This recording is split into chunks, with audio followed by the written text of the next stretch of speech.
la agricultura, la crisis de los fertilizantes, la reducción, la crisis alimentaria, y también ahora queremos ponerle cifras, datos reales y concretos, objetivos que nos ayuden a entender la problemática. Por eso nos acompaña Paola del Carpio, para justamente entender un poquito mejor lo que está pasando, no mañana ni pasado, sino hoy. ¿Cómo estás, Paola? Buenos días, Lorena.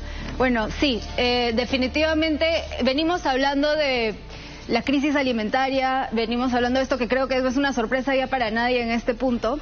Si bien la pobreza se redujo, como hemos hablado antes, todavía nos quedan 20 millones de peruanos en situación o bien de pobreza o de vulnerabilidad. Esto es bastante preocupante. Que es esta cifra de acá.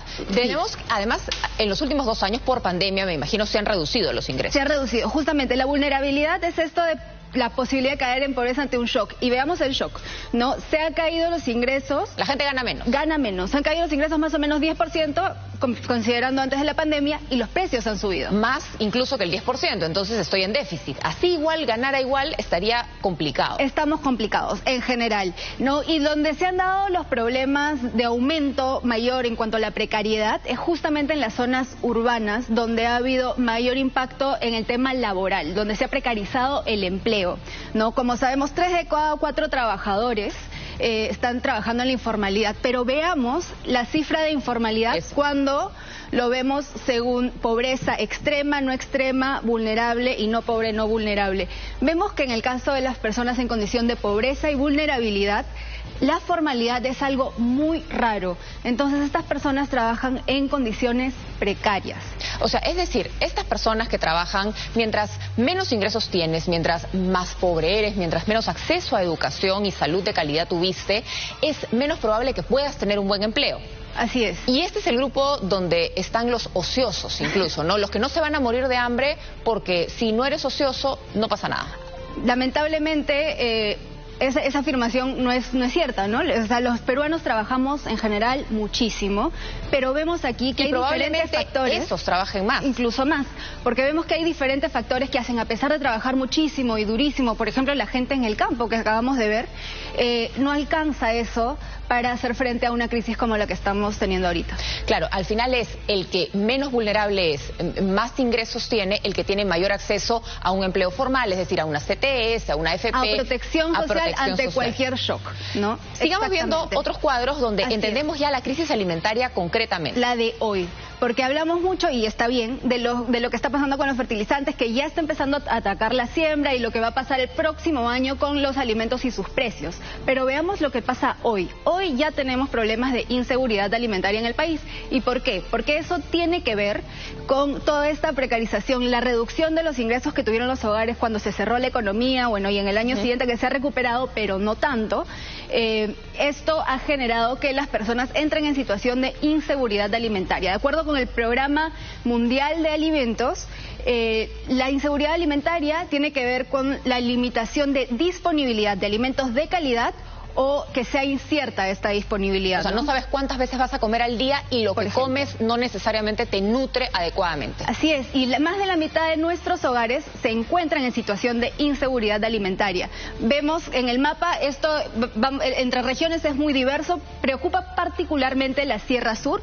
Veamos el caso de Ayacucho, que es el caso con mayor inseguridad alimentaria, que es en el caso del 67.2% de sus hogares, ¿no? Ahí la pobreza es de 36%, mayor el promedio nacional, y la inflación es mayor también que el promedio en Lima, es de 9.56%, ¿no? En Amazonas, por ejemplo, veamos la inflación de 12.93%, o sea, en verdad, en las regiones también vivimos realidades muy, muy diferentes.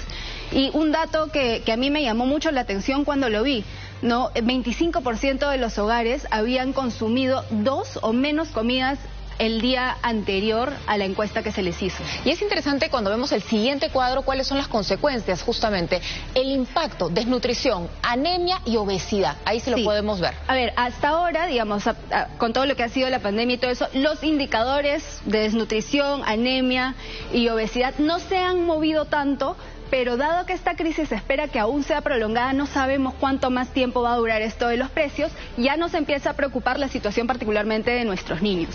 No, en desnutrición crónica, que habíamos mejorado muchísimo en los buenos años, reducido, sí. De todas formas tenemos un 11.5% de niños con desnutrición crónica a nivel nacional, pero en zonas rurales esto es el doble.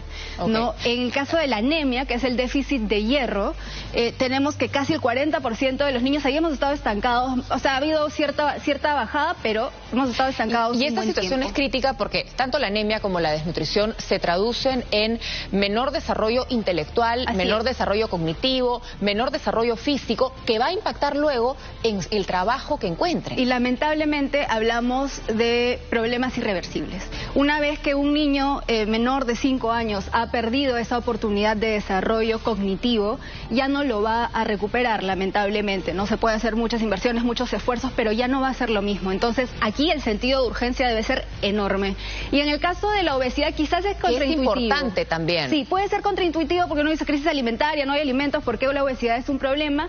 Pues porque se sustituyen los alimentos por alimentos de menor calidad, ¿no? Y eso también es importante. Que nos llenan, pero no nos nutren. Así es. Donde mezclamos papa, harina, camote, buscando llenar la panza. Y que eventualmente también pueden traernos mayores enfermedades crónicas.